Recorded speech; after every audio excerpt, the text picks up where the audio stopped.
السلام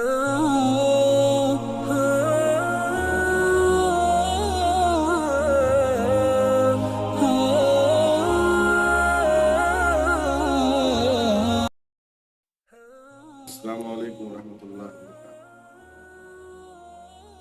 حضرات، سرکار غوث اعظم پیران پیر حضور شیخ سیدنا ابو محمد محی الدین ابو قادر جیلانی غوث سمدانی محبوب سبحانی قطب ربانی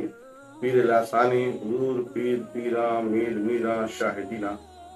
سرکار غوث اعظم رضی اللہ تعالیٰ عنہ کے ذات گرامی محتاج تعارف نہیں ہے۔ تقریباً دنیا کے ہر گوشے میں آپ کو لوگ جانتے پہچانتے اور مانتے ہیں، اور سرکار غوث اعظم کی عظمت و شان کا کیا کہنا، اپنے تو اپنے غیر بھی آپ کو جانتے اور مانتے ہیں۔ اللہ تبارک و تعالیٰ نے آپ کو وہ شانیں وہ عظمتیں عطا کی ہیں جس کا اندازہ ہم نہیں لگا سکتے ہیں۔ سرکار غوث اعظم رضی اللہ تعالیٰ عنہ کی ولادت باسعادت آپ کو جیسا کہ معلوم ہوگا کہ آپ کی پیدائش مبارکہ گیلان کی سرزمین پر ہوئی تھی، اور آپ نے ابتدائی تعلیم اپنے وطن میں ہی حاصل کی۔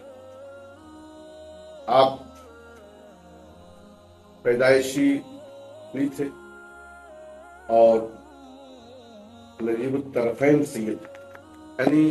والد کی طرف سے بھی اور والدہ کی طرف سے بھی آپ کا سلسلہ نسب سیدنا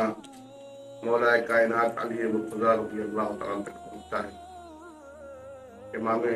حسن امام حسین رضی اللہ عنہ پہنچتا ہے۔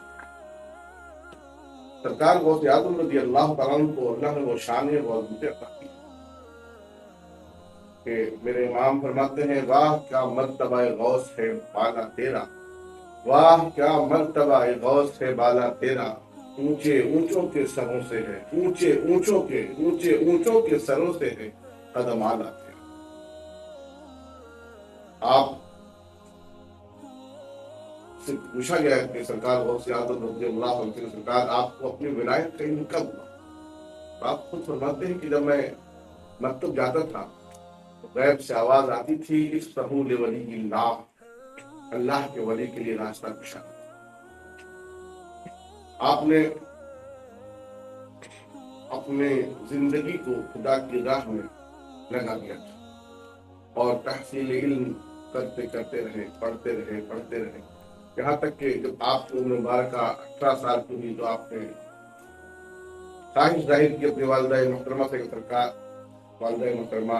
میں چاہتا یہ ہوں کہ بغداد شریف جاؤں، وہاں علم حاصل کروں، کیونکہ علم ایک ایسا ذریعہ ہے کہ جو کچھ ملا ہے وہ اسی راہ سے ملا ہے، اور جو کچھ ملے گا وہ اسی راہ سے ملے گا۔ آپ نے اپنی والدہ سے اجازت طلب کی کہ میں چاہتا یہ ہوں کہ علم حاصل کرنے کے لیے بغداد جاؤں، کیونکہ اس زمانے میں بغداد علم کا مرکز تھا اور وہاں علم کا دریا بہ رہا تھا۔ تو چشمہ علم سے آپ نے سوچا کہ کم سے کم اپنے آپ کو سیراب کرو، اور آپ نے اتنا پڑھا کہ خود فرماتے ہیں کہ درست العلم حتی صرت قطبا، میں پڑھتا گیا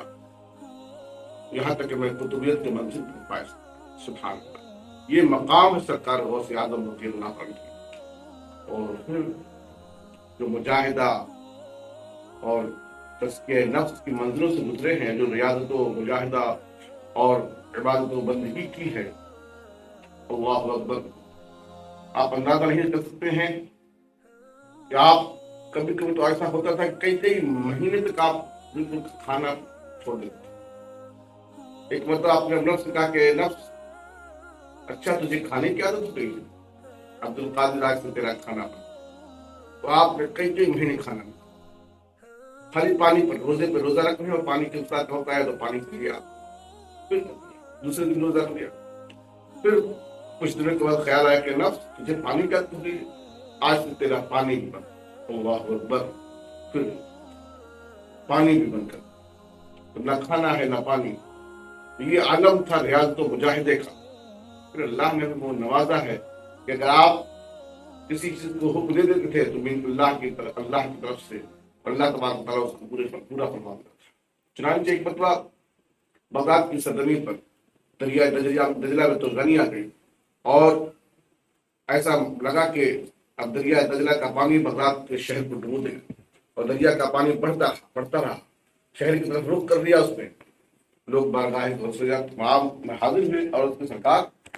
آپ یہ دیکھ رہے ہیں دریائے دجلہ کا پانی شہر کی طرف آ رہا ہے، کہیں ایسا نہ ہو کہ بغداد ڈوب جائے۔ آپ لوگ اچھا، آپ نے اپنا آستہ مبارک لیا اور ایک مقام تک پہنچے اور اس کے بعد آپ نے اپنا آستہ مبارک گاڑ دیا اور ارشاد فرمایا کہ اے دجلہ بس اس کے آگے نہیں بڑھنا، اب کیا دریا کی مجال کہ وہ آگے سے بڑھ جائے۔ اللہ اکبر، یہ شان ہے۔ اسی تو میرے امام فرماتے ہیں واہ کیا مرتبہ غوث ہے بالا تیرا، اونچے اونچوں کے سروں سے ہے قدم آگا تیرا۔ السلام